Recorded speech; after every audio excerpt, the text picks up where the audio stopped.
서울시장의 전략은 이렇게 생각합니다. 저는 왜 오세훈 시장과 맞설 중진 의원 후보가 없느냐 이런 기사를 언론인들이 많이 쓰는데 그것도 한 일부분 맞지만 핵심은 그것이 아니라고 봅니다.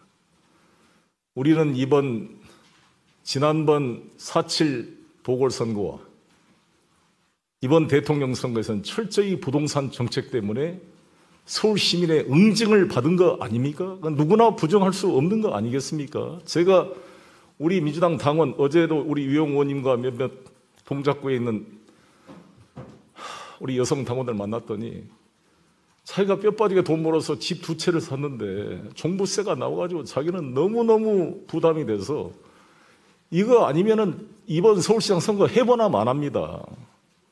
같은 평생 민주당을 지지했던 사람이 이번에는 절대 찍을 수가 없었습니다. 세금 때문에.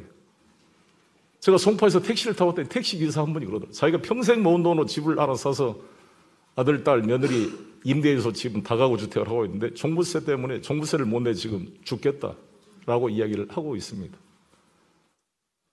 그래서 저는 이번 서울시장 선거를 제대로 한번 해보려면 중진 의원이 중요한 게 아니라 오세훈 후보의 부동산 정책, 윤석열 후보의 부동산 정책과 맞서서 우리 민주당의 부동산 정책에 솔루션을 제시할 후보가 필요하다고 보여집니다.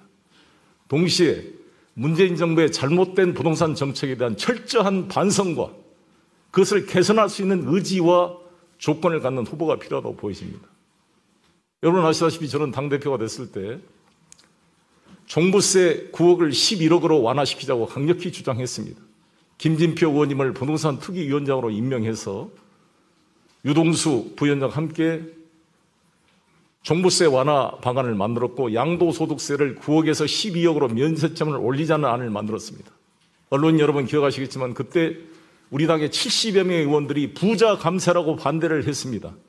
청와대도 반대했습니다. 저는 의원총회에 이걸 붙여서 치열한 찬반 논란을 거쳐 표결을 거쳐서 종부세 완화 법안과 양도세 완화 법안을 통과시켰습니다. 그리고 용적률 500% 인상과 30년 안전진단 기준에 대한 면제를 비롯한 부동산 공급 대책을 이야기했습니다. 이러한 결과가 저는 이번 대통령 선거에서 80만 표로 졌던 4.7 선거에 졌던 표를 그래도 50만 표를 줄여서 30만 표로 줄이는데 기여했다고 생각합니다.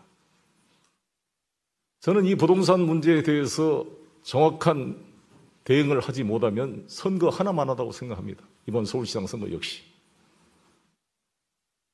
그렇지 않고 그냥 거물급이면 된다.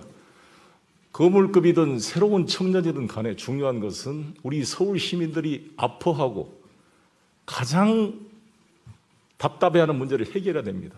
우리는 문재인 정부 때 너무 조세 정책에 의존했습니다. 부동산 집값 안정은 조세를 징벌적 수단으로 써서는 한계가 있었다고 생각합니다. 저는 조세 정책과 공급 정책 그리고 금융 정책이 함께 결합되는 종합적 정책을 했어야 부동산 문제를 풀어갈 수 있었는데 그게 미흡했다고 생각합니다. 저는 우리 문재인 정부, 저를 비롯해서 모두가 다시 한번 이 부동산 정책 실패에 대해서 철저한 반성과 사과를 해야 된다고 생각합니다.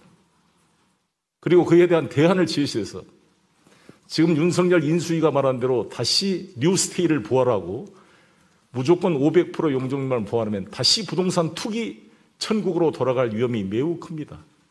여러분 아시다시피 뉴스테이는 8년간 의무 임대 기간이 끝나고 나면 시가 분양을 하게 함으로써 대장동보다 더 많은 엄청난 이익을 개발업자들이 가져갈 수밖에 없는 매우 위험한 제도입니다. 이러한 문제에 대한 솔루션을 준비해 왔습니다. 하나하나 만들어 가겠다는 말씀을 드리고 또 하나는 제가 다음 주에 발표를 할 것입니다만 UN 제5본부를 서울에 유치함으로써 글로벌 국제도시의 위상을 만들 강력한 준비를 해왔습니다. 이에 대한 구체적 계획과 청사진을 다음 주에 발표하도록 하겠습니다.